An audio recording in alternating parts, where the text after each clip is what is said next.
Oke, terima kasih. Assalamualaikum warahmatullahi wabarakatuh. Ya, saya ucapkan selamat datang buat teman-teman semuanya yang baru bergabung di sesi pagi hari ini. Eh, Mudah-mudahan Allah Subhanahu wa taala senantiasa memberikan nikmatnya kepada kita semua dan juga salawat salam semoga senantiasa tercurahkan kepada Nabi kita Nabi Allah Muhammad Sallallahu Alaihi Wasallam. Ya alhamdulillah, UMA U-Class edisi 28 Oktober 2020 di momen Sumpah Pemuda Indonesia luar biasa di tanggal ini sengaja saya pilih memang ketika ditawari tanggal, saya sengaja memilih untuk bisa berbicara di momen Sumpah Pemuda karena pada pagi hari ini, saya ingin berbagi semangat kepada semua teman-teman di U-Class yang mengikuti kegiatan ini, yang mengikuti program U-Class, dimanapun Anda berada. Jadi tidak hanya sekedar ingin berbagi materi, tetapi juga ingin memberikan optimisme dan semangat, supaya kita lebih punya, harapan dan juga impian lebih semangat lagi untuk meraih cita-cita kita. Nah, alhamdulillah pagi hari ini teman-teman semua sebelum kita nanti masuk ke materi, saya ingin ucapkan terima kasih buat teman-teman UMA melalui program U-Class, sinergi antara Lembaga Amil Zakat Al-Azhar, Wakaf, dengan, UMA, sehingga terwujudlah kegiatan kita pada pagi hari ini. Dan edisi kali ini merupakan spesial sekali karena bertepatan dengan 28 Oktober 2020 yang mana ini adalah Hari Sumpah Pemuda. Jadi saya mau ngucapin selamat Hari Sumpah Pemuda dulu buat semua pemuda Indonesia. Nah, untuk itu hari ini kita akan bahas beberapa topik yang sangat menarik sepertinya menurut saya karena topik ini amat sangat jarang kita temui dalam pembahasan-pembahasan yang lebih umum ya. Jadi ini sangat sebenarnya tidak terlalu berat sih, tapi ini bisa juga merupakan suatu insight baru buat teman-teman yang memang pengen belajar mengetahui tentang bagaimana seluk-beluk wakaf. Jadi topik hari ini adalah kita akan ngobrol tentang wakaf, yang mana wakaf itu adalah bagian dari eee, Sustainable Islamic Social Finance. Jadi wakaf itu adalah platform di mana keuangan Islam itu menjadi sebuah model keuangan yang berkelanjutan. Nah, salah satu caranya adalah dengan instrumen wakaf. Karena dalam konsep Islamic Social Finance, kita tentu mengenal banyak sekali beberapa apa namanya, item ya, itu instrumen-instrumen lain. Seperti halnya teman-teman pasti kenal namanya zakat, kemudian teman-teman juga pasti kenal yang namanya sedekah, kemudian teman-teman juga kenal yang namanya infak. Kemudian ada lagi yang kenal juga namanya wakaf. Nah, sebelum kita masuk ke materi, saya pengen cerita sama teman-teman kalau beberapa instrumen-instrumen tersebut adalah bagian yang tidak terpisahkan sebenarnya dari sebuah konsep besar, Sustainable Islamic Social Finance. Kenapa saya bilang tidak terpisahkan? Karena begini teman-teman, secara umum keuangan Islam itu memang terbagi menjadi beberapa poros ya. Ada yang kalau kita kenal secara umum familiar itu kalau bicara keuangan Islam pasti teman-teman selalu keingat dengan, perbankan syariah. Padahal sejatinya keuangan Islam itu tidak hanya mencakup perbankan syariah. Perbankan syariah adalah salah satu instrumen bagian dari, keuangan Islam, yang mana itu bicara berarti kan, apa namanya, Islamic Business Finance gitu. Nah, dari sisi lain ada yang bicara mengenai, bagaimana, keuangan Islam itu sudah dibangun dengan beberapa platform atau beberapa model metodologi. Yang pertama kita sebelum bicara mengenai wakaf, kita pengen cerita dulu apa sih bedanya infak sama sedekah. Ayo, pasti teman-teman di sini juga banyak yang mungkin kadang-kadang, belum paham gitu kan, apa sih bedanya infak sama sedekah, kenapa harus ada zakat, infak, sedekah. Nah, kita cerita bedanya. Kita akan, gali lebih dalam pemahaman-pemahaman itu supaya teman-teman bisa lebih memahami dengan sangat mudah. Jadi pertama, untuk bicara mengenai sedekah. Nah, jadi gini teman-teman, jadi sedekah itu adalah sejatinya semua kebaikan yang kita lakukan, baik itu berupa dengan pengorbanan materi ataupun non materi, maka kita bisa menyebutnya dengan sedekah. Nah, jadi ketika gampangnya ceritanya gini, kalau teman-teman bangun masjid, kalau cuman pengen sedekah itu ya teman-teman bantu dengan senyum gitu. Karena senyum itu adalah sedekah. Cuman kan nggak jadi-jadi masjidnya kan. Ya, jadi kita tentu harus melakukan dengan cara yang lain. Jadi semua kebaikan yang kita lakukan, baik itu ada pengorbanannya dengan harta ataupun tidak, materi atau non materi, itu bisa kita sebut sebagai sedekah.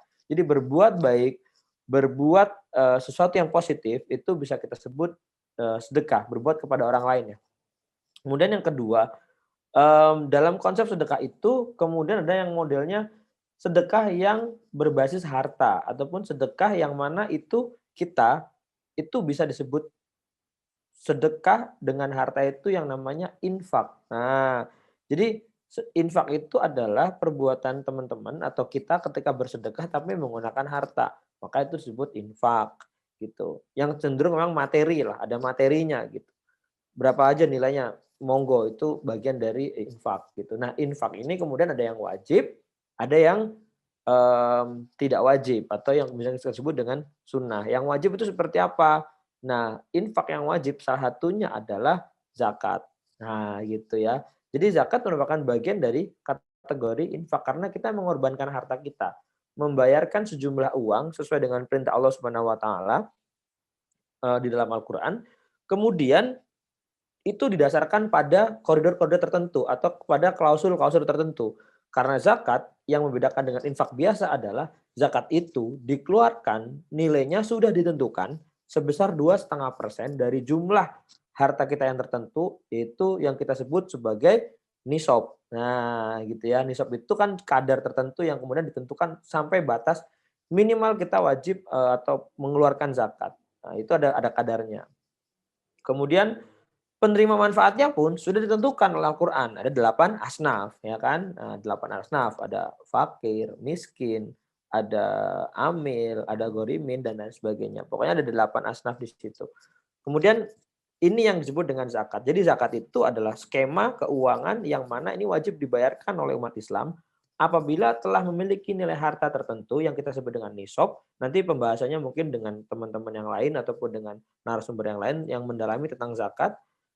Kemudian dikeluarkan juga untuk asnaf ataupun golongan-golongan tertentu yang sudah ditentukan. Ini namanya zakat. Nah, kemudian bedanya lagi dengan yang satu lagi nih, ada lagi skema wakaf gitu. Ataupun sebelum kita ngomongin wakaf deh, kita ngomong infak yang wajib yang lain ada apa misalnya contoh pertama infak yang sifatnya nazar, yang teman-teman kemudian membayarkan nazar teman-teman. Kemudian yang kedua, yang ketiga misalnya teman-teman kemudian membayar denda karena teman-teman misalnya pada saat bulan Ramadan karena ada halangan tertentu, kemudian teman-teman tidak berpuasa, itu kan membayar fidyah. Kemudian juga ada membayar namanya denda pada saat teman-teman beribadah haji, kemudian melakukan sesuatu yang dilarang pada saat ibadah haji, kemudian teman-teman wajib ataupun kemudian membayar yang namanya denda atau dam dan sebagainya. Kemudian kita lanjut ke wakafnya. Nah, wakaf itu seperti apa sih? Nah, pada momen kali ini kita pengen ngomongin wakaf yang secara umum memang dikelola oleh umat Islam atau oleh kaum muslimin, itu sudah dimulai sejak pada zaman Rasulullah SAW. Pada saat itu Rasulullah SAW itu kemudian memberikan satu contoh ketika beliau mulai membangun masjid. Gitu. Membangun masjid yang kita bisa sebut dengan masjid pertama saat itu dibangun. Kemudian dicontohkan juga oleh para sahabat pada saat salah satunya misalnya ketika sahabat Nabi memberikan wakafnya berupa sumur yang kita kenal sebagai sumur Utsman sekarang. Kemudian itu dijaga asetnya gitu. Dijaga asetnya, dimanfaatkan kemudian hasilnya yang sampai sekarang sumur itu pun masih ada. Nah, ini luar biasanya wakaf. Kemudian dicontohkan juga dengan beberapa kejadian-kejadian yang lain ataupun kisah-kisah yang lain. Tentu banyak sekali. Nah, wakaf dalam konteks ini adalah cara instrumen di mana umat Islam dapat mengelola harta, menahan harta, ya kan, wakaf untuk bisa dikelola dengan baik, diambil manfaatnya tapi dijaga nilainya. Jadi wakaf secara bahasa memang diterjemahkan sebagai sebuah metode untuk memberhentikan ya, memberhentikan kan wakofa. Jadi dia berhenti gitu, berhenti, hartanya berhenti, ditahan gitu kan. kemudian dimanfaatkan. Nah, gitu. Oke, kita bicara pada pagi hari ini adalah tentang skema wakaf, yang mana wakaf ini adalah model pengelolaan dana wakaf untuk pembiayaan pertanian untuk menuju masyarakat Indonesia yang lebih sejahtera. Nah, kita sebut Sustainable Islamic Social Finance. Kenapa sustainable? Karena ini ada keberlanjutannya, ada sinkronisasi antara zakat, infak, sedekah, dan wakaf. Maka kami menyebutnya Sustainable Islamic Social Finance, model pengelolaan wakaf untuk pembiayaan pertanian menuju masyarakat sejahtera. Kenapa sih kok pembiayaan pertanian? Ya, skema pembiayaannya tentu banyak sekali ya, teman-teman ya. Jadi kita bisa bisa kemudian belajar dengan skema pembiayaan-pembiayaan yang lain nanti. Tapi pada pagi hari ini kita akan fokus bicara mengenai model pengelolaan dana wakaf yang mana itu digunakan untuk pembiayaan pertanian menuju masyarakat yang lebih sejahtera. Oke, next. Nah, ini adalah sebuah dasar ya, dasar hukum di mana wakaf itu menjadi sebuah keharusan ataupun sebuah ajaran yang dicontohkan.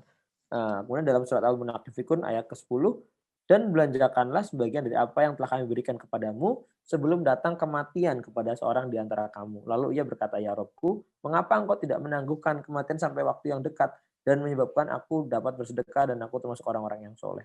Kemudian yang kedua adalah jika anak Adam meninggal, maka terputus amalnya. Nah ini hadis nih, hadis ya, riwayat Muslim ya.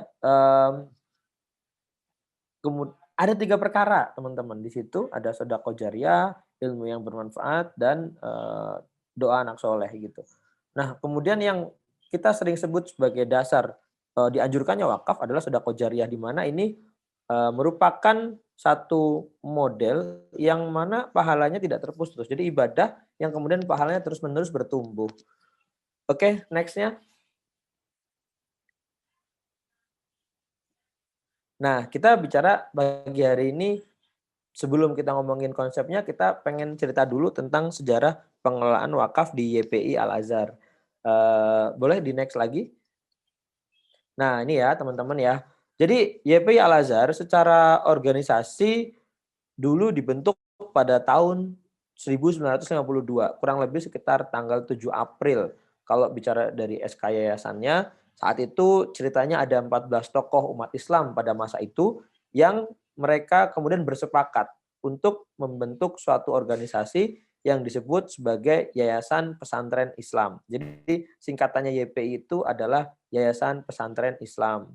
Nah, ada 14 tokoh pimpinan ataupun tokoh-tokoh Islam pada masa itu, dan nanti mungkin teman-teman juga bertanya apakah Buya Hamka termasuk pendiri YPI Al-Azhar atau bukan, nanti kita bisa cari tahu jawabannya ya.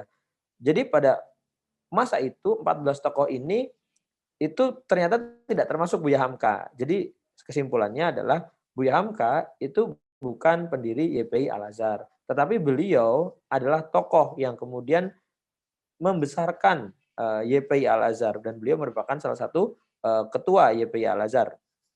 Nah, setelah kemudian berdiri di tahun 52, kemudian momentum berikutnya pengelolaan wakafnya berlanjut pada saat mulai pembangunan Masjid Agung Kebayoran Baru Jakarta Selatan yang dulu kita sebut sebagai Masjid Agung Kebayoran. Nah, itu pada tahun 1953 itu mulai dibangun masjid itu. Yang selesai kurang lebih sekitar 3 sampai 4 tahun. Bukan selesai sebenarnya. Kalau kalau teman-teman bicara masjid nggak boleh bilang selesai dibangun. Jadi mulai digunakan itu pada tahun 1958. Karena faktanya tidak akan pernah selesai pengelolaan masjid itu. Sampai sekarang pun masih ada hal-hal yang kemudian diperbaiki, dibangun, diperbaiki, terus menerus, dan itu menjadi sebuah keniscayaan kita merawat rumah Allah. Nah, pada tahun 1958 itu kemudian Masjid Agung Kebayoran itu berdiri dan bisa mulai digunakan. Lalu pada masa itu tahun 1961 YPI Al-Azhar, YPI ya, waktu itu belum ada Al-Azharnya ya. YPI, Yayasan Pesantren Islam itu kemudian kedatangan tamu, yang mana tamu tersebut adalah Syekh Mahmud Saltut. Beliau pada saat itu adalah seorang Grand Syekh dari Universitas Al-Azhar Mesir, Kairo, yang mana beliau adalah teman baik dari Buya Hamka. Nah, beliau datang nih ceritanya kan ke Jakarta, ke Indonesia waktu itu, kemudian singgah untuk menemui Buya Hamka terlebih dahulu karena merupakan sahabat baik beliau, dan kemudian oleh Buya Hamka diajak untuk, apa namanya, bertemu ataupun kemudian mengunjungi, Masjid, Agung Kebayoran pada masa itu. Nah, saking kagumnya Syekh Muhammad Saltud dengan kualitas bangunan pada masa itu, kemudian beliau menyampaikan bahwa, masjid ini, ataupun yayasan ini, masjid ini, aku beri nama, aku tambahin namanya Al-Azhar. Ini supaya, doanya beliau itu supaya Al-Azhar itu kemudian besar seperti Al-Azhar yang ada di Mesir. Nah, ini merupakan sebuah tonggak sejarah di mana nama Al-Azhar mulai digunakan. Dan setelah itu kemudian, masjid ini kita mulai mengenalnya sebagai Masjid Agung Al-Azhar Kebayoran Baru, ya kan Jakarta Selatan kalau sekarang. Nah, boleh selanjutnya, next.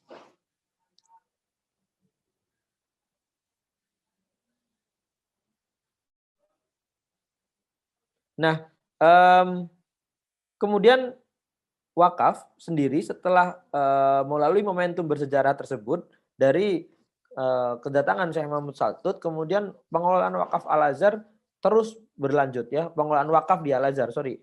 Pengelolaan wakaf di Al-Azhar terus berlanjut sampai di, tahun 2010, kemudian YPI Al-Azhar pada masa itu kemudian membentuk unit yang fokus mengembangkan wakaf di Al-Azhar dengan, dibentuknya Lembaga Wakaf Al-Azhar, mulai 15 Juli 2010. Namun sejatinya jauh sebelum itu, pengelolaan wakaf di YPI Al-Azhar sudah dilakukan dengan nanti kita akan ceritakan, akan sampaikan ada beberapa aset-aset yang, bernilai wakaf produktif yang itu digunakan sampai sekarang dan fokus memang Al-Azhar sejak pada saat, tahun 63 sampai sekarang kebanyakan ataupun mayoritas program-programnya adalah program-program di bidang pendidikan. Gitu. Sejalan dengan nanti kita akan sampaikan bagaimana prinsip, ataupun pilar dakwah yang diusung oleh pilar gerakan yang diusung oleh YPI Al-Azhar.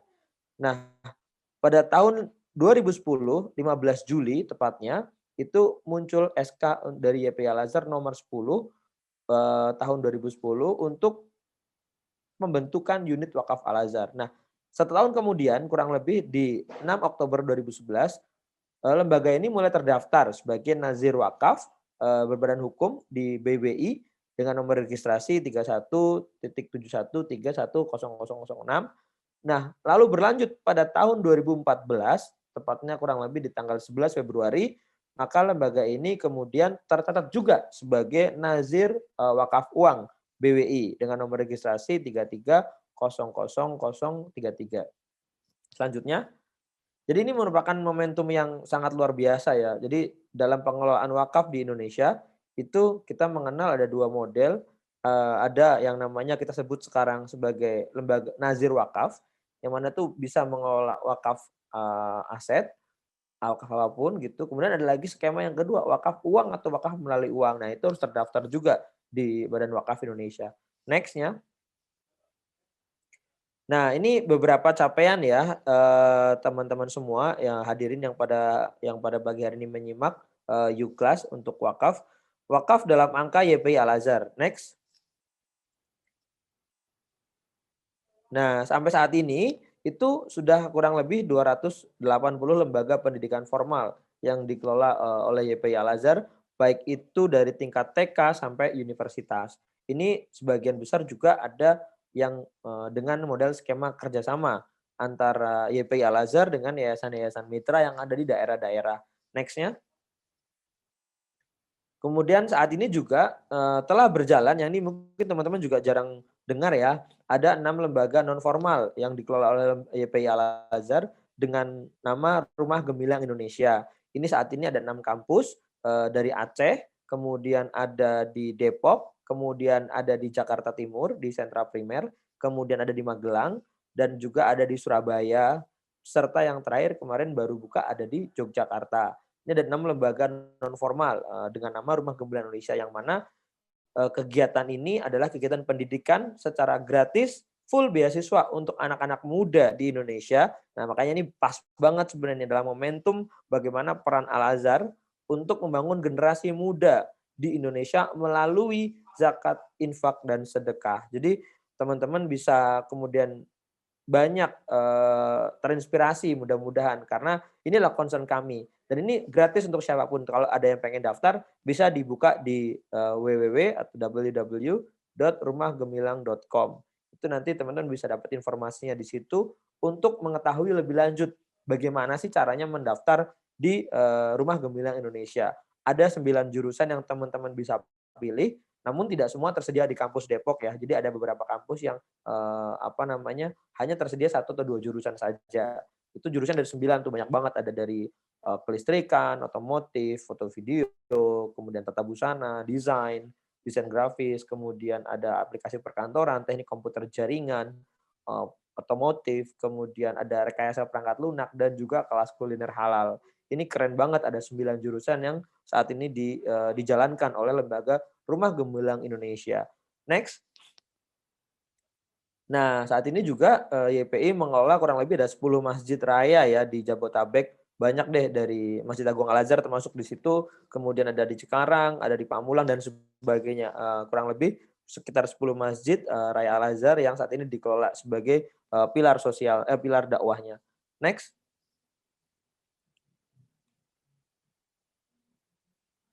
Nah, selain itu juga next-nya kita juga dalam hal ini concern. Nah, ini yang nanti kita akan ngomongin nih, concern untuk membantu membina melalui skema pembiayaan Rumah Pembiayaan Pertanian untuk 44 kelompok tani yang saat ini sudah bergabung bersama Al-Azhar melalui kolaborasi antara lembaga zakat Al-Azhar dan juga dengan skema wakaf. Next-nya.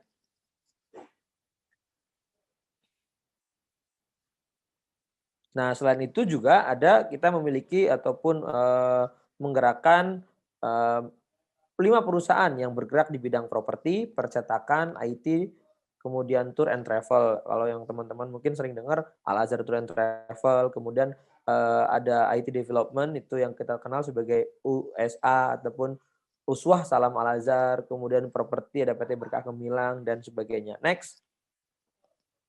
Nah, ini adalah pilar gerakan YPI Al-Azhar. Next-nya. Teman-teman tadi seperti yang saya ceritain di awal ya, ada 3 pilar utama. Dakwah, bagaimana kita kemudian menyampaikan sesuatu yang baik. Sebentar mohon maaf.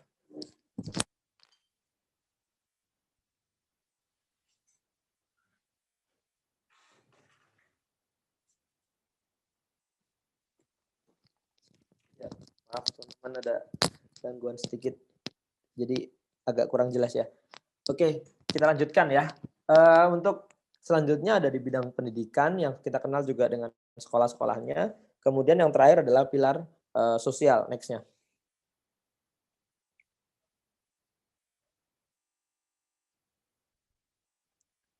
Nah, next. Oke, stop di sini. Nah, kemudian teman-teman, ini adalah konsep dasar pemberdayaan Al-Azhar, di mana kita akan belajar dulu melalui bagaimana sih kerangka pemikiran dari Al-Azhar ketika melakukan kegiatan pendampingan petani di daerah-daerah dengan konsep skema pembiayaan ini. Nah, ini yang teman-teman perlu tahu di sisi ini, di paling kiri ini ada ada income in the future. Maksudnya itu adalah penghasilan di masa depan. Kemudian yang paling bawah ini adalah grafik income today ataupun penghasilan sekarang. Nah, yang ada tulisannya poverty zone itu adalah zona kemiskinan, di mana kita menggolongkan menjadi 4 level ya grade-nya. Di situ ada namanya garis yang miring ini, garis diagonal, ini artinya adalah kebutuhan tetap orang. Jadi ibaratnya miskin nggak miskin, orang butuh makan, butuh pakaian, butuh baju, butuh tempat tinggal, dan hal-hal yang lainnya, yaitu kebutuhan pokok yang dibutuhkan oleh setiap orang yang hidup, ya kan. Nah, ini kemudian ada yang namanya garis biru nih. Nah, ini biru nih artinya adalah melambangkan bagaimana pendapatan orang itu ketika di bawah garis kebutuhan dasar, maka dia dikatakan menjadi orang yang fakir dan miskin.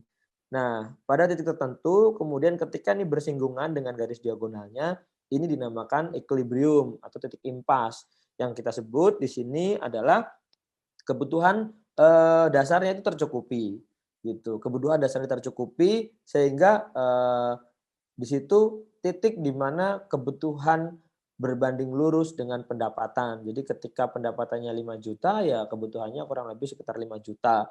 Nah, gimana sih cara ngukurnya? Sebenarnya cara ngukurnya simpel ya teman-teman, ada banyak pendekatan tapi kita bisa apa namanya belajar dari pendekatan yang dilakukan oleh BPS itu yang menjadi standar atau juga bisa dengan menggunakan pendekatan Had Kifayah.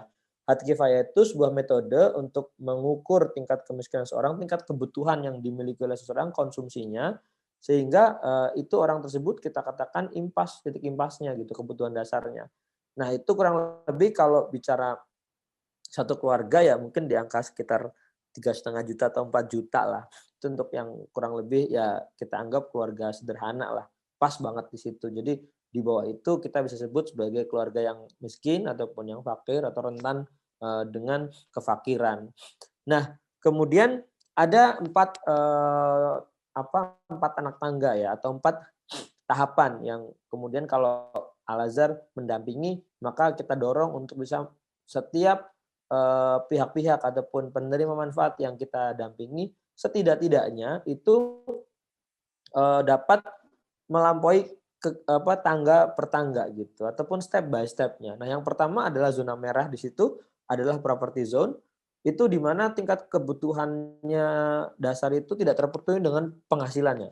Nah, ini kita sebutkan ini sebagai seorang yang fakir gitu. Jadi fakir itu adalah di mana posisi penghasilan itu dia tidak punya penghasilan, tapi punya kebutuhan. Itu kita sebut dengan fakir. Kemudian kalau miskin, dia punya penghasilan ataupun punya pendapatan, tapi udah punya pun belum bisa memenuhi kebutuhan dasarnya. Itu kita sebut dengan miskin. Nah, di zona merah ini, maka instrumen zakat kemudian berbicara. Bagaimana zakat kemudian membantu orang-orang ini dengan instrumen yang kita sebut penyaluran kegawat daruratan atau penyaluran zakat. Ini kita belum bicara wakaf. Jadi di situ nanti instrumen zakat itu yang turun. Nah, mulai pada titik impas yang kemudian naik untuk namanya adalah fase zona kan pertama tadi merah penyelamatan ya. Ini adalah penguatan. Nah, penguatan itu ketika mulai di zona kuning nih. Nah, di situ mulai deh itu instrumen keuangan wakaf masuk melalui rumah pembiayaan pertanian ataupun rumah pembiayaan mikro bagi yang usahanya non pertanian. Nah, dari situ kemudian ada lagi namanya fase yang kita sebut dengan fase pengembangan atau kita sebut dengan zona hijau di mana mereka-mereka ini sudah lebih baik di kehidupannya, sudah punya kebutuhan dasar yang tercukupi, sudah kita kenalkan dengan instrumen pengelolaan keuangan berupa tabungan dan lain sebagainya. Nah, yang terakhir itu ada di zona biru, teman-teman. Itu zona ketahanan, di mana mereka ini kita anggap sudah cukup baik ekonominya dan mereka kita dorong untuk terus bertahan di situ. Jadi jangan sampai balik lagi ke miskin ya kan. Nah, di situ kita kemudian dorong adanya dengan konsep tabaru dan konsep insurance ataupun konsep asuransi untuk investasi masa depan. Next. Nah, ini skema kegiatan RPP yang kita akan sebut sebagai Rumah Pembiayaan Pertanian, yang mana ini adalah bagian dari model pengelolaan yang dilakukan oleh Al-Azhar, di mana di sini dana dari wakif itu masuk melalui wakaf Al-Azhar berupa wakaf uang tentunya, karena untuk saat ini yang bisa kita kelola dalam bentuk kegiatan Rumah Pembiayaan Pertanian programnya adalah dana wakaf yang masuk, aset wakaf yang masuk berupa uang ataupun melalui uang. Jadi kalau itu aset kita belum bisa karena kan kalau untuk aset kita harus cairkan dulu. Jadi yang kita kelola untuk Rumah Pembiayaan Pertanian adalah aset-aset yang berbentuk liquid ataupun uang. Nah, di sini kita sebut uang, gampang aja uang masuk ke wakaf Al-Azhar, kemudian dari wakaf Al-Azhar kita bekerja sama dengan instrumen yang kita sebut sebagai Baitul Qirot ataupun tempat di mana adanya dana kebajikan atau dana pinjaman yang sifatnya itu tidak memberatkan lah. Nah, di sini peran dari BMT Al-Azhar, Baitul Mal wa Tamwilnya Al-Azhar itu benar masuk untuk bisa menjadi jembatan mediasi keuangan antara si peminjam ataupun kemudian para petani kelompok tani gitu, kelompok ternaknya, pokoknya kelompok dampingan dengan apa namanya lembaga keuangan super mikro ya BMT gitu. Jadi wakaf kemudian menyalurkan ke BMT, dari BMT itu kemudian menyalurkan secara kelompok ke kelompok masyarakat tersebut. Oleh kelompok itu kemudian dikelola ataupun diakadkan dengan ada 2 skema, ada skema akad salam dan skema muzaraah.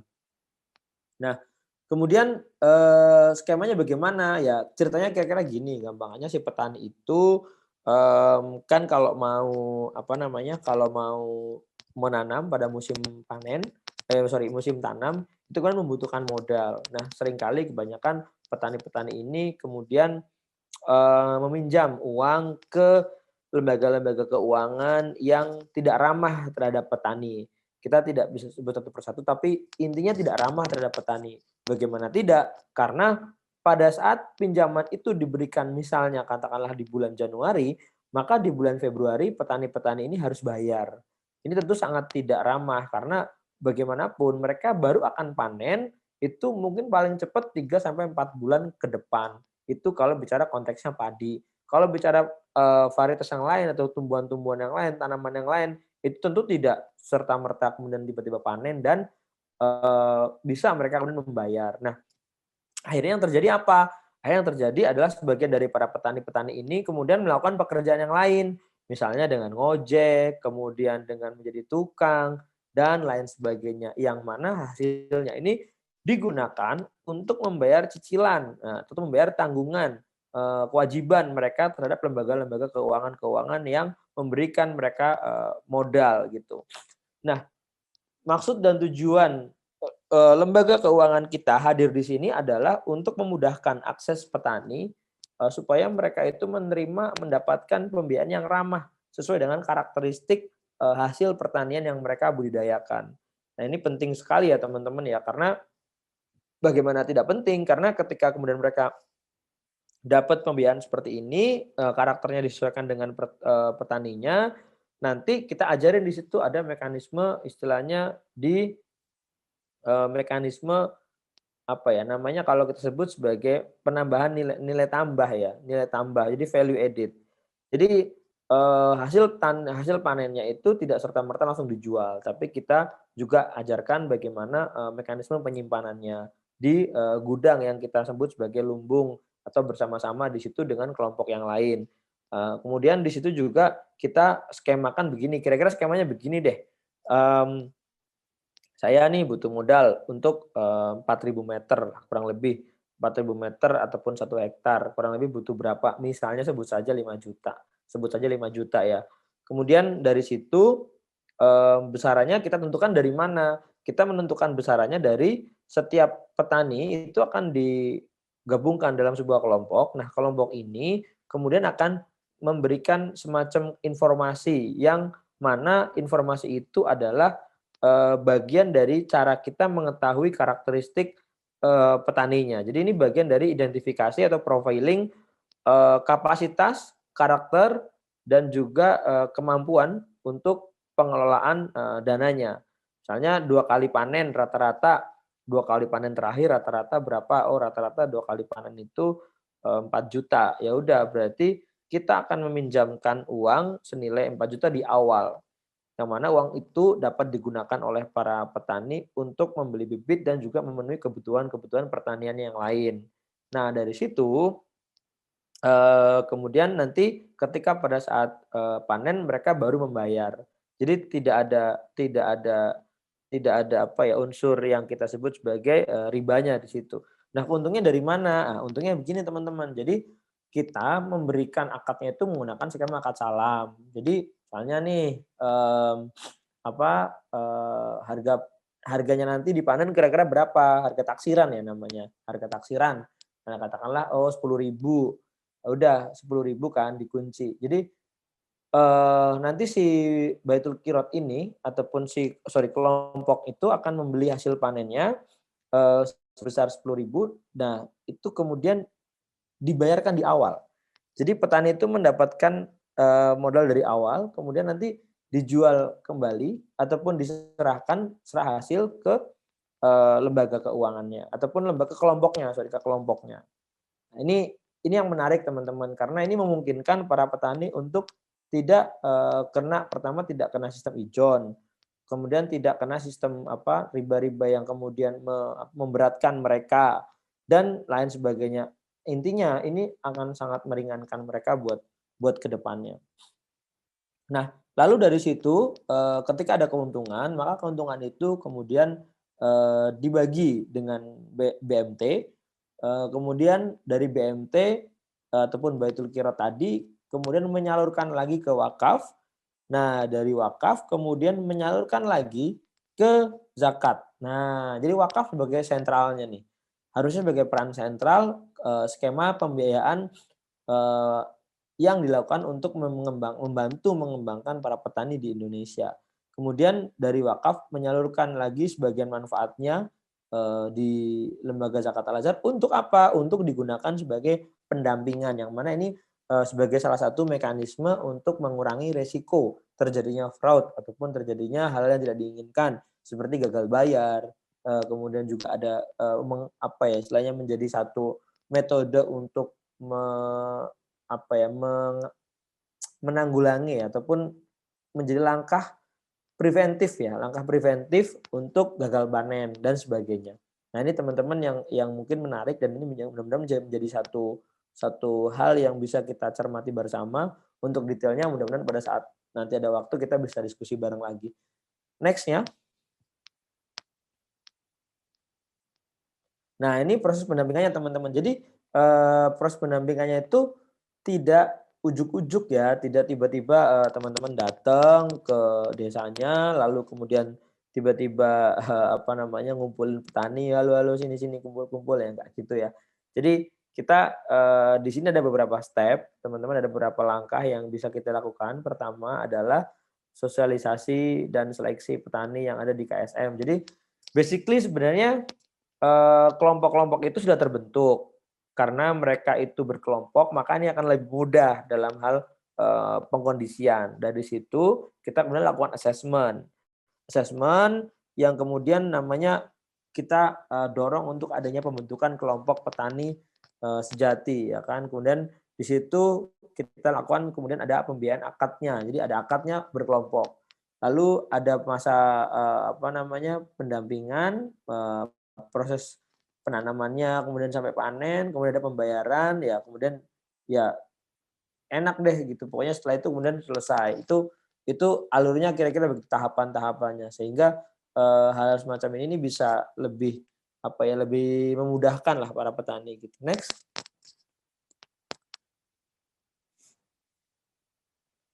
Nah, ini skemanya teman-teman kalau mungkin ada yang pengen pengen tahu ya, silakan next. Nah, petani dapat mengakses pembiayaan petani ketika akan melakukan penanaman ataupun pembibitan dengan terlebih dahulu mengisi formulir. Jadi, yang pertama ada kontrak pembiayaan pertanian dengan akad salam. Next-nya.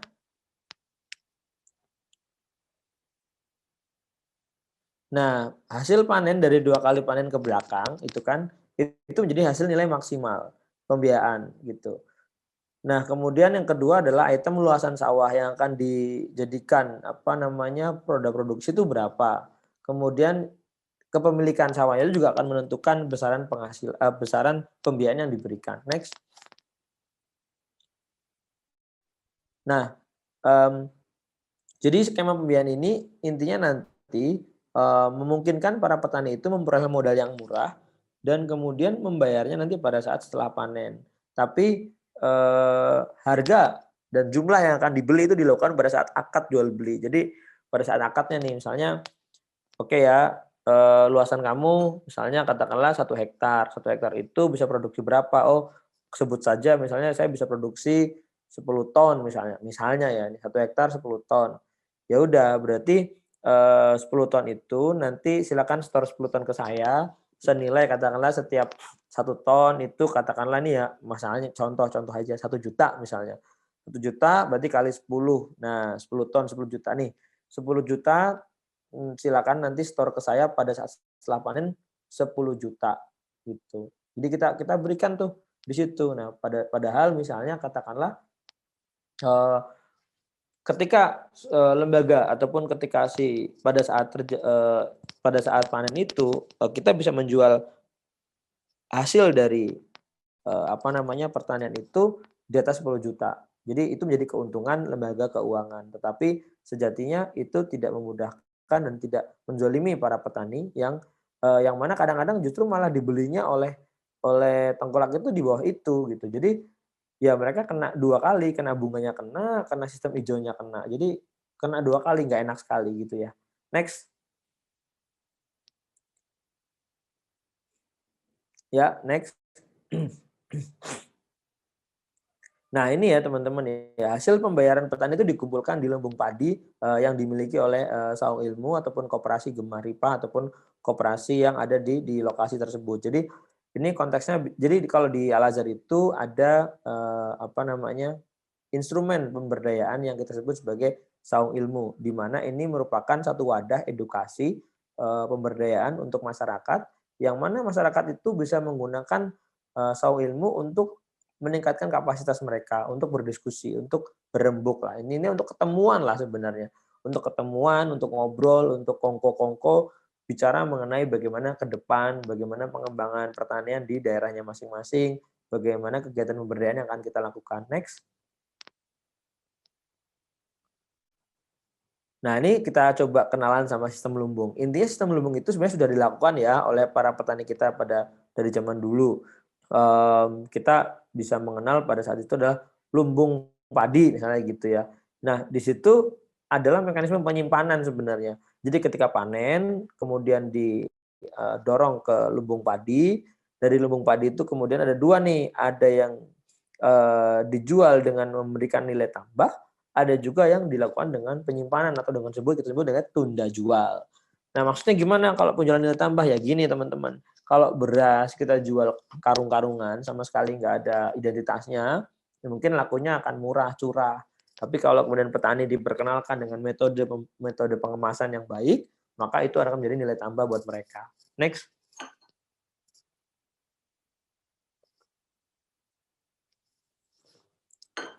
Ya, manajemen resiko. Nah, di setiap kegiatan usaha tentu pasti ada manajemen resikonya teman-teman. Jadi nggak mungkin ya sebuah usaha itu benar-benar resikonya nol gitu. Bahkan yang sudah ada captive marketnya pun dia masih punya resiko tertentu yang memungkinkan operasionalnya itu berhenti ataupun mengalami kerugian. Nah, tidak menutup kemungkinan di mekanisme ini pun ada resikonya. Nah, resikonya apa saja? Yuk kita kenalan. Coba next. Nah, resikonya tentu banyak sekali ya teman-teman ya. Pertama, ketika terjadi gagal panen. Kemudian yang kedua, ketika kemudian terjadi khilaf ya. Terjadi khilaf, jadi keengganan membayar oleh si debitur, pemberi kredit ya. Nah, itu kreditur berarti ya. Itu tidak mau bayar misalnya gitu. Itu banyak resikonya. Kemudian terjadi resiko yang tidak diinginkan misalnya dengan kejadian misalnya meninggal dunia si peminjam. Kemudian keluarga mereka ada musibah dan lain sebagainya. Nah, kita ada 4 model mekanisme untuk manajemen risiko yang dilakukan. Yang pertama adalah bagaimana kita melakukan restrukturisasi hutang panen. Jadi ketika mereka kemudian ada kendala, maka itu direstrukturisasi hutang-hutangnya. Kemudian yang kedua, kita juga memberikan bantuan kepada petani yang berhutang dengan dana baru. Jadi gini teman-teman, ini menariknya. Jadi di skema yang tadi, yang skema pemberdayaan itu ada mekanisme pembayaran zakatnya ataupun pembayaran dana tabarunya, dana tolong menolongnya. Nah, ini dilakukan ketika para petani itu hasil panennya sudah melampaui haul dan nisabnya. Jadi berbeda-beda tergantung jenis model pertaniannya. Apakah menggunakan pengairan yang pengairan tada hujan ataupun menggunakan pengairan yang irigasi, itu berbeda. Nah, itu ada mekanisme dana tabaru yang mana itu dapat digunakan sebagai satu instrumen bantuan kepada para petani yang berhutang yang tidak bisa membayar hutangnya dengan kondisi tertentu gitu. Tetap ada term of condition-nya, tidak semerta-merta ya udah saya nggak mau bayar ya wes ya udahlah kita kita CS-an aja, mohon maaf semuanya duitnya hilang, itu nggak gitu, nggak bisa begitu. Kemudian yang ketiga, memberikan dana zakatnya dari asnaf ghorimin. Jadi ini turun lagi nih, ketika terjadi seperti itu, maka skema zakat kemudian berlaku, di mana Lembaga Zakat Al-Azhar sebagai instrumen yang kemudian memegang peranan penyaluran dana zakat, itu menyalurkan dana zakatnya melalui program gawat daruratan dari sisi asnaf ghorimin. Itu dibolehkan seperti itu. Kemudian yang keempat, kita coba gandeng dengan Askrindo Syariah, di mana ini adalah asuransi kredit Indonesia yang syariah. Jadi skema ini pun kita lakukan untuk mengurangi risiko hilangnya dana wakaf gitu. Karena kan prinsipnya dana wakaf adalah bagaimana mengelola, menjaga itu tetap utuh. Kemudian dari situ kita bisa mengelolanya dan memetik hasilnya. Nah, dari sini maka kita akan mengkuatkan dengan link-link ataupun dengan hubungan ataupun dengan kerjasama melalui Askrindo Syariah. Next. Ya, ini ada beberapa nilai keberkahan yang berlanjutan yang bisa kita dapatin. Next. Nah, pertama ini teman-teman, jadi ada model rumah pupuk yang saat ini sudah berjalan di Wonogiri ya, di salah satu desa Gemilang, juga oleh KSM Candali Berdaya yang ada di Bogor. Nah, rumah pupuk ini sebenarnya adalah pemanfaatan limbah dari hewan ternak ya, kohe ataupun kotoran hewan, yang itu bisa dikelola oleh masyarakat sebenarnya untuk menjadi pupuk pupuk alami ya, bukan pupuk dari pabrik. Jadi mereka bisa mengolah itu dan juga bisa memanfaatkannya untuk kebutuhan pupuk yang mereka butuhkan. Next. Jadi mereka bisa merdeka pupuk tuh. Nah, kemudian yang kedua adalah ini kita mendorong adanya ketahanan pangan di petani. Jadi para petani itu kan menerima stok pupuk organik yang diproduksi oleh rumah pupuk, kemudian mereka bisa gunakan itu untuk membantu mencukupi kebutuhan pupuk yang mereka butuhkan. Nah, kebanyakan kadang-kadang kotoran-kotoran hewan ini terbuang aja, jadi tidak optimal gitu. Next. Nah, ini ada satu juga yang unik nih teman-teman. Jadi banyak masyarakat desa itu yang sebenarnya mereka memiliki aset, tetapi aset mereka itu tidak liquid dan tidak diterima oleh bank. Makanya beberapa dari mereka kemudian melakukan sebuah terobosan dengan cara menabung hasil panennya ke pengurus sawung ilmu. Jadi pengurus itu mengumpulkan hasil panen ataupun hasil yang didapat oleh para petani harian ya kan. Misalnya ada yang ke hutan dapat kayu bakar dikumpulin di situ. Ada yang ke hutan dapatnya kelapa 10 biji dikumpulin di situ. Ada yang dapatnya apa? Cipir dikumpulin di situ, dapatnya kangkung dikumpulin di situ. Nah, ini semua dikumpulin, kemudian dicatat nilainya, ditaksir, ada juru taksirnya. Kemudian nilai itu ditabungkan dan itu dapatnya dari apa? Dijualin, teman-teman. Jadi ketika mereka bawa misalnya katakanlah kayu bakar 1 ikat atau 2 ikat ke pasar kan jauh, dan itu butuh waktu dan juga butuh biaya. Nah, untuk mengurangi beban itu kemudian mereka mengumpulkan secara kolektif di sawang ilmu untuk dijual. Nah, ini keren banget nih teman-teman. Jadi ini bagian satu terobosan yang menarik ketika kita bisa mengolah dana wakaf itu lebih baik lagi. Next.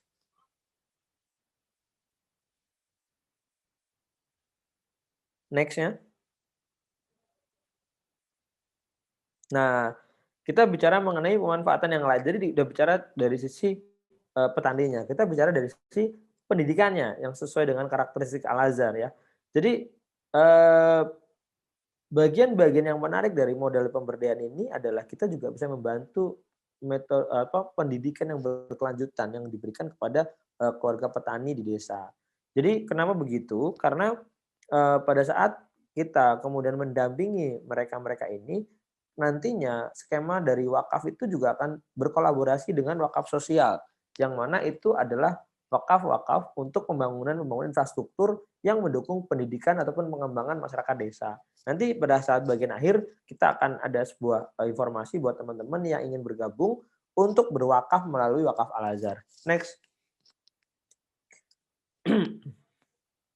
Nah, ini terakhir nih. Nah, ini yang menarik nih. Jadi pada sesi ini juga saya pengen menyampaikan ke teman-teman rencana pengembangan wakaf Al-Azhar ke depan supaya ini menjadi concern bersama. Barangkali ada teman-teman di UKLAS yang hadir, yang mendengarkan untuk bisa kolaborasi dan juga menjalin sinergi untuk kita wujudkan bareng-bareng. Ini bagian dari proyek pengembangan umat ya. Mudah-mudahan umat juga nanti bisa menjadi salah satu kanal untuk mengumpulkan dana wakaf. Next.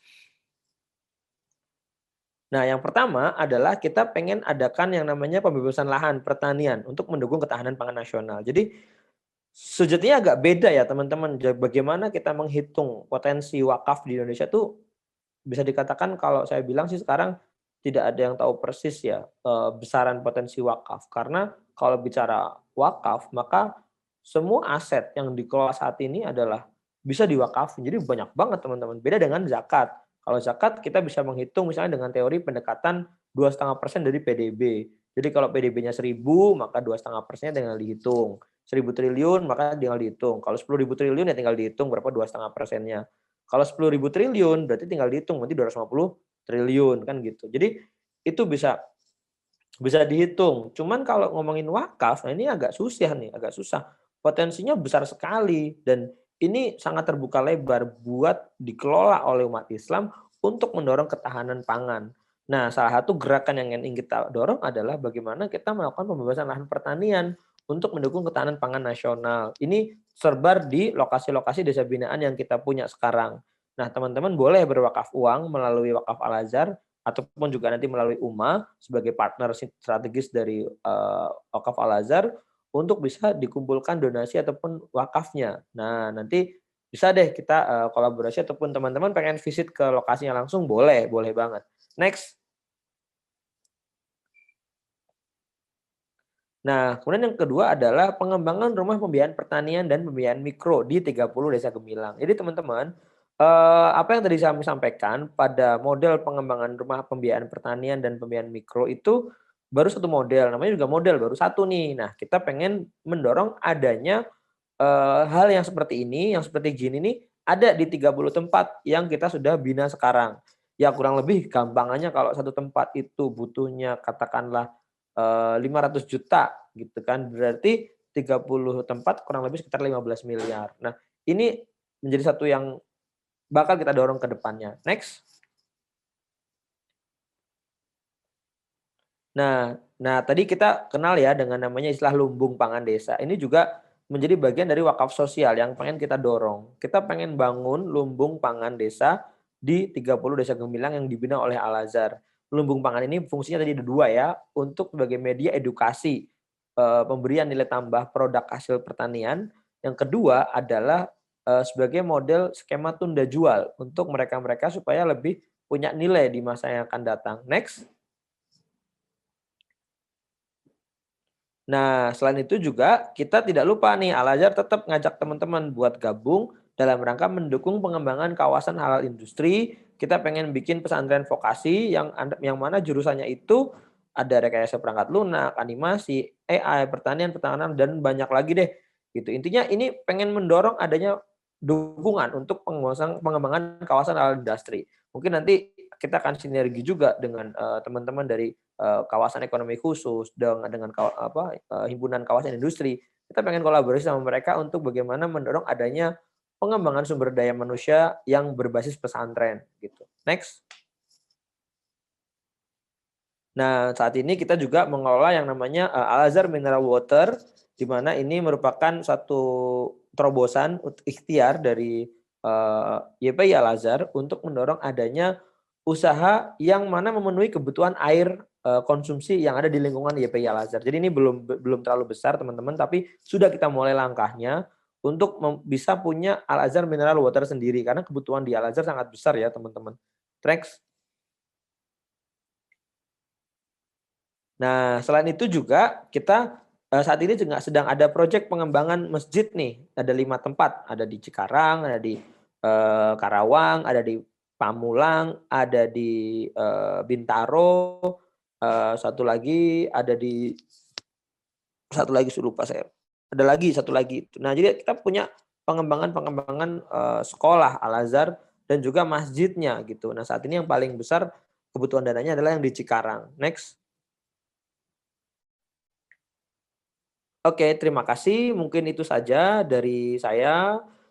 Mudah-mudahan sesi kali ini bisa bermanfaat buat teman-teman. Saya ucapkan sekali lagi momentum, Sumpah Pemuda di 28 Oktober 2020 ini menjadi suatu momentum kesadaran bersama ya untuk lebih care dan lebih peduli pada bangsa dan negara ini melalui, cara-cara yang kita yakini sebuah cara yang positif, sebuah terobosan yang positif dan, ini sangat menarik untuk kita bisa berkolaborasi bersama-sama dengan Wakaf Al-Azhar dan juga dengan teman-teman semuanya. Jadi terima kasih sekali yang sudah mengikuti sesinya. Silakan nanti apabila ada pertanyaan yang ingin ditanyakan kita bisa diskusikan bersama-sama.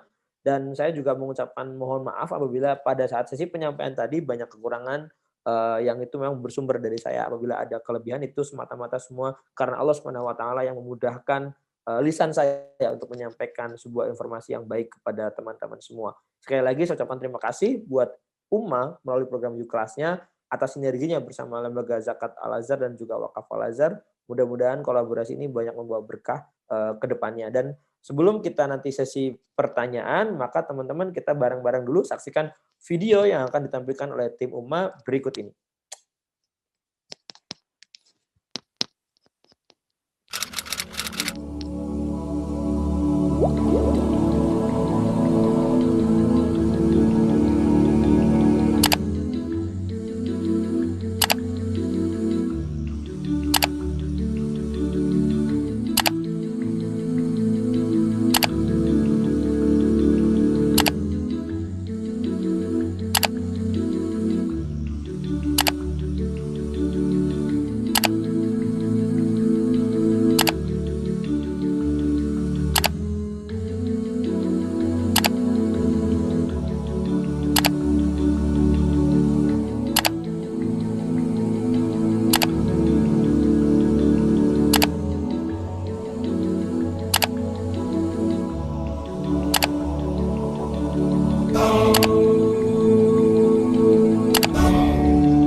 Oke, terima kasih. Ini ada yang nanya ya. Eh, Kang, untuk berzakat jika kita berpenghasilan lebih atau cukup itu dianjurkannya berapa persen dari penghasilan yang kita terima ya? Terima kasih. Oke, terima kasih pertanyaannya. Untuk zakat, infak, untuk zakat ya, sejauh ini sih sama ya hukumnya teman-teman. Kalau kita bicara penghasilan, zakat penghasilan ya nilainya adalah 2,5% dari nilai penghasilan yang kita miliki selama 1 tahun. Ataupun kita bilang itu haul. Dari sini kita menggunakan dasar nisabnya adalah besarnya 85 gram emas, ya kan. Jadi kalau teman-teman penghasilan hitungannya tuh hitungan setahun teman-teman kalau wajib zakat. Jadi gampangnya kalau sekarang emasnya 1 juta berarti misalnya ya 1 tahun itu 85 juta. Jadi kalau penghasilan teman-teman dalam 1 tahun sudah memenuhi 85 juta atau lebih dari 85 juta, maka 2,5% dari itu. Kalau misalnya belum sampai 85 juta, ataupun ini bicara nisab sekarang ya, karena kurang lebih kan sekitar 1 jutaan emasnya misalnya gampangnya. Berarti teman-teman belum wajib berzakat, tapi teman-teman dianjurkan untuk berinfak. Nah, kalau infak itu besarannya nggak ada ukurannya teman-teman. Teman-teman mau infak 10% boleh, mau infak 15% boleh, mau 50% juga boleh. Sesuai dengan keikhlasan teman-teman untuk berinfak gitu. Dan diserahkannya pun bebas dengan siapapun. Boleh dengan orang tua, ketika kita memberi nafkah itu kita juga bagian dari infak, atau kepada istri, kepada keluarga itu bebas aja. Gitu. Itu kita memberi nafkah itu mah kewajiban kita gitu. Tapi dalam hal ini untuk berinfak tidak ada batasannya ya untuk itu. Jadi bebas aja. Dan itu dihitung dari penghasilan per tahun gitu. Oke, dianjurkan berzakat pada saat sebelum Ramadan ataupun apa apa nih? Oke, dianjurkan berzakat hanya di akhir bulan Ramadan atau boleh juga di luar bulan itu. Untuk zakat yang dilakukan di bulan Ramadan, yang wajib dilakukan itu zakat fitrah, teman-teman. Itu wajib teman-teman bayarkan sebesar apa namanya? 1 syok ya. Untuk zakat fitrahnya. Itu memang harus dilakukan di bulan Ramadan. Tapi untuk zakat fitrah untuk zakat mal itu boleh dilakukan kapan saja sesuai dengan haulnya. Jadi hitungan setahun. Nah, untuk bisa meringankan makanya kadang-kadang kita lakukan itu tiap bulan.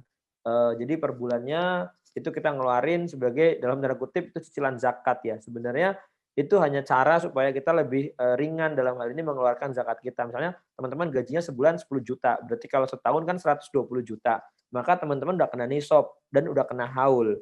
Nah, dari situ maka biasanya teman-teman akan coba untuk lebih mudah membayarnya adalah per bulan dikurangin zakatnya 2,5%. Ini yang pertama, sorry tadi kelewat. Apakah korelasi Pak Ustadz antara produktif dengan sebagai solusi untuk berdayakan masyarakat? Jadi gini, teman-teman, ketika wakaf dikelola secara produktif, artinya wakaf itu dikelola sebagai sesuatu yang menghasilkan, maka ini dapat menjadi sebuah potensi untuk membantu masyarakat yang kesusahan gitu. Dari sisi kalau kita bicara konteks pembahasan kali ini adalah dari sisi akses pembiayaan modal. Nah, dari situ kalau kita pengelolaannya konsumtif, contoh kita cuma ngasih uang 1 juta, habis itu udah tutup mata, mau buat apa terserah. Tidak ada unsur model pengelolaannya. Nah, ini menjadi sebuah cara yang kurang tepat ketika pengelolaan wakaf gitu.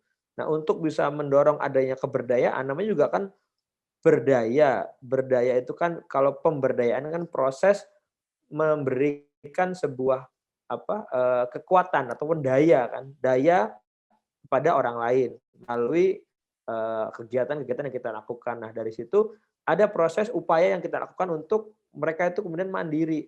Nah, tolak ukurnya berdaya gimana? Tolak ukurnya adalah setidak-tidaknya ya, ini setidak-tidaknya mereka mampu memiliki penghasilan yang mencukupi kebutuhan dirinya dan keluarganya untuk hari ini dan untuk makan besok misalnya gitu. Katakanlah begitu. Kemudian itu ya, kira-kira yang paling simpelnya kita bisa ambil jawabannya seperti itu. Itu untuk bicara mengenai korelasinya gitu. Jadi ya sangat berkorelasi sekali antara pengelolaan wakaf produktif sebagai solusi untuk memberdayakan masyarakat. Nah, ini pun juga tidak terbatas di sisi pertanian aja ya teman-teman ya. Bisa juga kita bicara mengenai misalnya pengelolaan sekolah yang dengan model cross tuition fee gitu. Jadi yang kaya bayarin yang kurang mampu gitu. Bayarnya agak banyakan untuk bayarin yang kurang mampu. Atau misalnya juga dengan skema misalnya kita punya lahan wakaf yang disewakan untuk industri atau untuk properti yang kemudian punya hasil sewa. Nah, hasil sewanya itu digunakan untuk membiayai ataupun beasiswa pendidikan. Itu juga bentuk dari pengelolaan wakaf produktif. Jadi wakaf produktif itu sangat tidak terbatas pada skup kecil. Banyak sekali instrumen-instrumen yang lain yang bisa digunakan sebagai cara kita mengelola wakaf produktif. Atau juga Beberapa praktek lain yang dilakukan oleh lembaga-lembaga wakaf yang lain adalah dengan membangun rumah sakit-rumah sakit, yang mana hasil dari kegiatan rumah sakit itu bisa, digunakan untuk membiayai orang lain yang tidak mampu yang berobat di rumah sakit tersebut. Itu juga merupakan salah satu model pengelolaan wakaf secara produktif. Kemudian ada juga yang lain misalnya, usaha air, minum, dan sebagainya. Banyak sekali teman-teman. Jadi itu yang kita maksud korelasinya antara pengelolaan wakaf produktif dengan, keberdayaan. Kalau zakat fitrah, sejauh ini yang dianjurkan sebenarnya zakat fitrah itu kalau bicara dianjurkan ya sesuai dengan perintah atau contoh yang dicontohkan oleh Nabi ya, itu tetap makanan pokok gitu, makanan pokok dan itu tidak harus beras teman-teman. Jadi kalau kita bicara apa yang dicontohkan oleh Nabi, ya Nabi mencontohkan waktu itu, kurma ya sama gandum gitu zakatnya. Ya kalau kita nyari itu di sini ya ada, tapi kan itu bukan makanan pokok. Jadi yang dianjurkan sebenarnya makanan pokok yang kita makan itu diberikan. Nah, untuk memudahkan ya lagi-lagi pada masa ini kemudian kita berijtihad untuk, mencari solusi terbaik untuk umat supaya umat juga lebih mudah dalam hal melakukan pembayaran zakat fitrah. Maka kemudian, orang berzakat fitrah melalui uang yang oleh amilnya kemudian diberikan beras. Pada saat akadnya itu sudah diakadkan ini untuk beli beras, biasanya setiap setiap amil berbeda-beda ya, setiap kepanitiaan pada saat zakat fitrah ada yang 50.000 paketnya, jadi 2,5 kilogram beras gitu kan.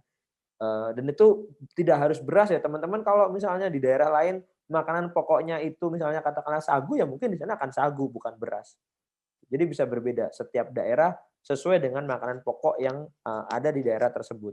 Mungkin di tempat lain makanan pokoknya misalnya, gandum ya berarti gandum, yang penting nilainya sama ataupun sesuai dengan yang dianjurkan oleh Nabi. Jadi itu, untuk uang diperbolehkan karena memudahkan orang kemudian untuk membayar, tapi sebenarnya kan itu tetap dikonversikan sebagai makanan pokok, gitu. Nah, sebenarnya untuk uang itu diperbolehkan kenapa salah satunya adalah, dari surat At-Taubah ya ayat 9 ya, "Khudz min amwalihim shadaqatan tutahhiruhum wa tuzakkihim biha wa sallallahu 'alaihim inna salataka sakanun lahum." Nah, khudz min amwalihim, ambillah zakat dari sebagian harta mereka. Amwal itu kan harta-harta. Nah, uang itu adalah bagian dengan, harta. Maka dalam konteks ini itu diperbolehkan untuk kita membayar zakat menggunakan, apa namanya, uang bayar zakat fitrah ya pada saat kondisi tertentu. Tapi lebih dianjurkan ya tetap menggunakan, makanan pokok, tidak harus beras. Tergantung makanan pokoknya di situ. Oke, terima kasih, semuanya atas kerjasamanya dan semua atas pertanyaannya yang udah pada nanya. Mudah-mudahan jawaban saya bisa memberikan satu pemahaman yang lebih baik. Apabila ada yang kurang, mudah-mudahan teman-teman semua juga mendapatkan ilmu, dari berbagai tempat ya, di mana saja kita bisa mencari ilmu. Mudah-mudahan ini juga bisa menjadi pahala buat kita semua, buat dari wasilahnya untuk menyelenggarakan kelas ini, bagi kami juga yang menyampaikan hal ini, dan mudah-mudahan kalian semua, para pendengar semuanya, bisa juga mendapatkan keberkahan dari kegiatan, majelis ilmu pada pagi hari ini. Dan kita tutup dengan bareng-bareng membaca doa kafaratul majelis. Subhanakallahumma wa bihamdika asyhadu alla ilaha illa anta astaghfiruka wa atubu ilaik. Wabillahi taufiq wal hidayah. Mohon maaf kalau ada kekurangan. Wassalamualaikum warahmatullahi wabarakatuh. Selamat Hari Sumpah Pemuda.